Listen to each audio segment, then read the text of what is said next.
Hello दोस्तों, तो आज इस वीडियो में हम बात करने वाले हैं रेलवे में एएलपी 2024 का जो एग्ज़ाम होने वाला है उसकी स्ट्रेटेजी की। साथ ही साथ 2018-19 की जो वैकेंसी आई थी उसमें मैंने एएलपी का CBT 1 कैसे पास किया था।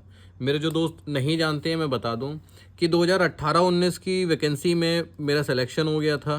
ठीक है, पढ़ाई करने के बाद वो फॉर्म निकले, मैंने वो भरा था और फिर उसमें मेरा सिलेक्शन हो गया था।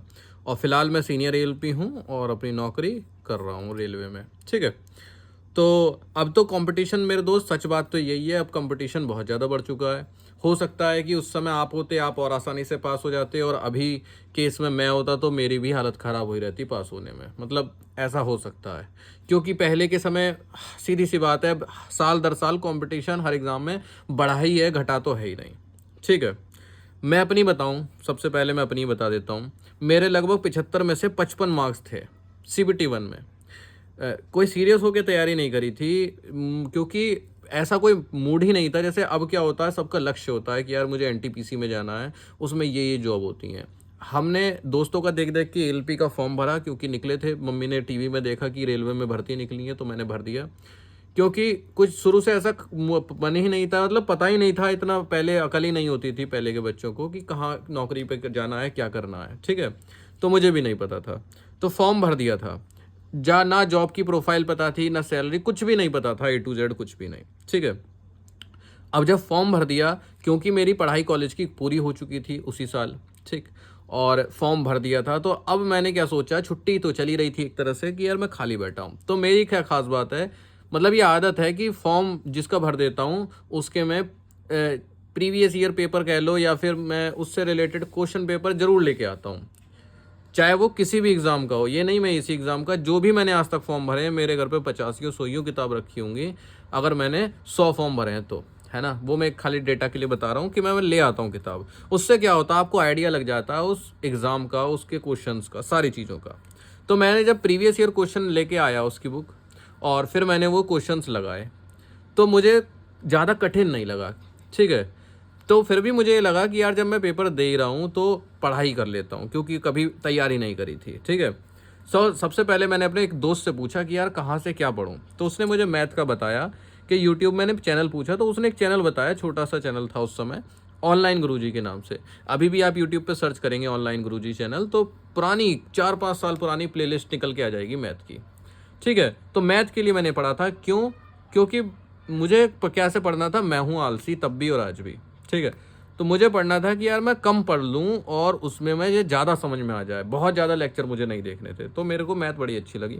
रीजनिंग थोड़ी बहुत कहीं से पढ़ ली तो पढ़ ली, रीजनिंग पे मैंने कोई खास ध्यान नहीं दिया। मैं सोचता था रीजनिंग तो अपने आप हो जाएगी। ठीक है, क्योंकि रीजनिंग का ऐसा कोई सवाल ही नहीं है जिसको आप बिना तैयारी के ना कर पाओ। सारे सवाल ऐसे हैं कि आप कर लोगे, बशर्ते थोड़ा सा समय ज़्यादा लग सकता है। साइंस की क्या बात थी मेरे दोस्त, साइंस का मैं ट्यूशन पढ़ाता था फिजिक्स का। 11th-12th करने के बाद, 12th करने के बाद मैं 11th-12th वालों को ट्यूशन पढ़ाता था फिजिक्स का। तो मेरी कोई फिजिक्स सही थी, और रेलवे में फिजिक्स का एक अच्छा खासा वेटेज होता है। बायोकेमिस्ट्री मेरी काम चलाऊ थी, जो स्कूल मैंने पास किया था, तो स्कूल वाली नॉलेज ही बस वो चल रही थी कि हाँ छोटे मोटे सवाल मैं कर लेता था। थोड़े ज़्यादा डीप के आ जाते थे नहीं कर पाता, पर छोटे मोटे बेसिक सवाल मैं सब कर लेता था। जीए की बात करें, history, geography, polity, current affair, ये सब, तो मेरे दोस्त मेरी तब भी जीए जो थी वो 0/लड्डू थी, और आज भी मेरी जीए जो है वो 0/लड्डू ही है, इससे ऊपर नहीं है।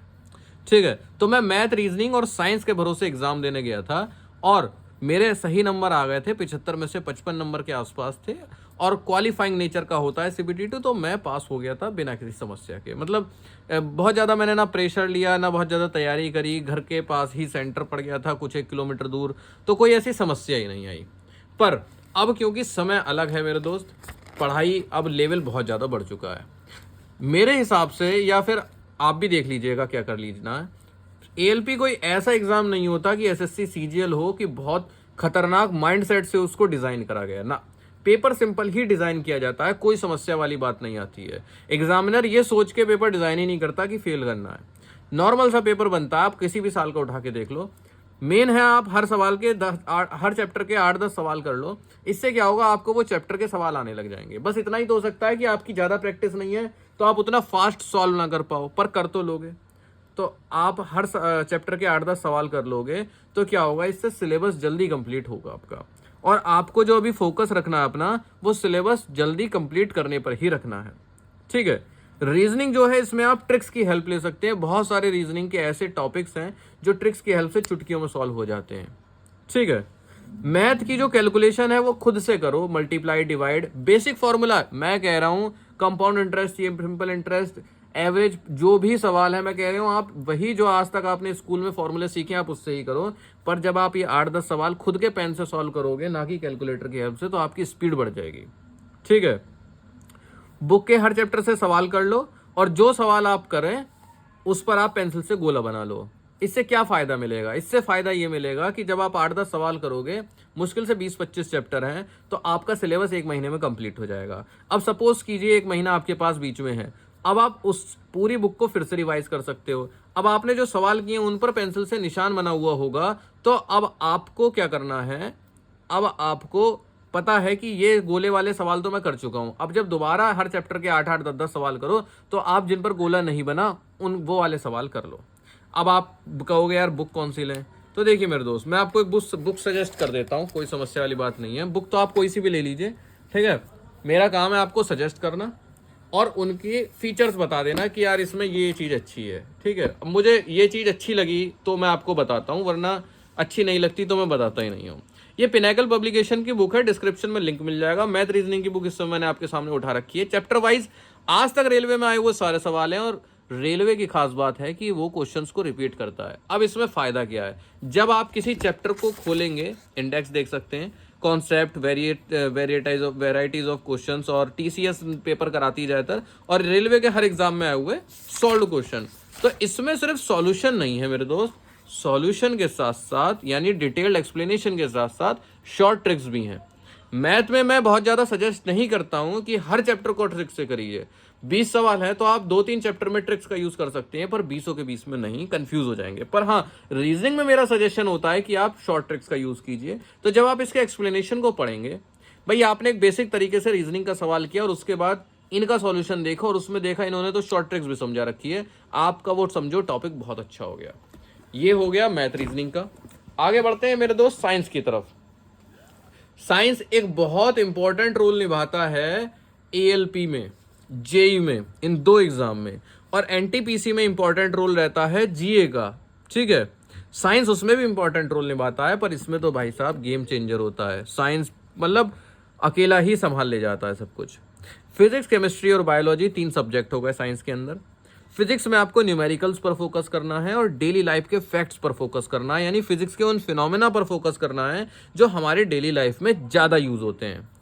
केमिस्ट्री में एक्सेप्शंस पर फोकस करना, और बायोलॉजी में बेसिक इंपॉर्टेंट पॉइंट्स पर। मान लीजिए सेल से रिलेटेड कुछ चैप्टर पढ़ रहे हैं, तो उसमें power house of the cell और ये और उस लार्जेस्ट और स्मॉलेस्ट कुछ होते हैं ना, भाई एक लिस्ट है, हड्डियों की लिस्ट है, पर उसमें एक सवाल है सबसे बड़ी हड्डी और एक सवाल है सबसे छोटी हड्डी, तो सीधी सी बात है उन्हीं से पूछा जाएगा। तो इंपॉर्टेंट पॉइंट्स।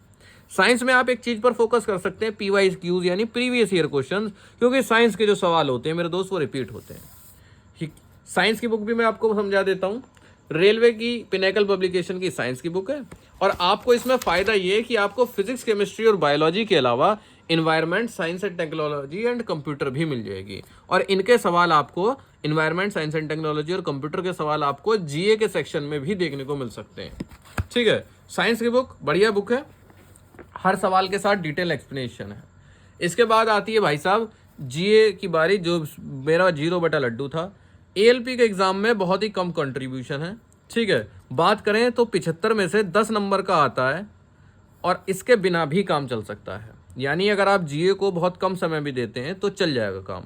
इसके लिए आप बेसिक प्रीवियस ईयर क्वेश्चंस को देख सकते हैं, या फिर कुछ ट्रिक्स की हेल्प से याद कर सकते हैं। बुक की बात करें तो पिनैकल पब्लिकेशन की जनरल स्टडी की भी बुक आती है, हिंदी मीडियम, इंग्लिश मीडियम, दोनों लैंग्वेज में सारी बुक आती हैं। और एक लास्ट बुक जो इंपॉर्टेंट है, जिसको कि मतलब जिसके बिना तो काम चलना ही नहीं है, वो है सॉल्व पेपर प्रीवियस ईयर के। 9 अगस्त से 31 अगस्त तक 2018 के जो शिफ्टें थी वो सब हैं इसमें।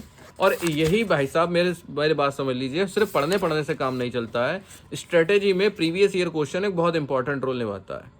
यहाँ पर आप पढ़ेंगे, इन पेपर को सॉल्व करेंगे गिवन टाइम में, अपने आंसर्स को चेक करेंगे, फिर सॉल्यूशन से मैच करेंगे और देखेंगे कि आपके 60 मिनट में 75 सवाल सॉल्व करने पर कितने मार्क्स आ रहे हैं।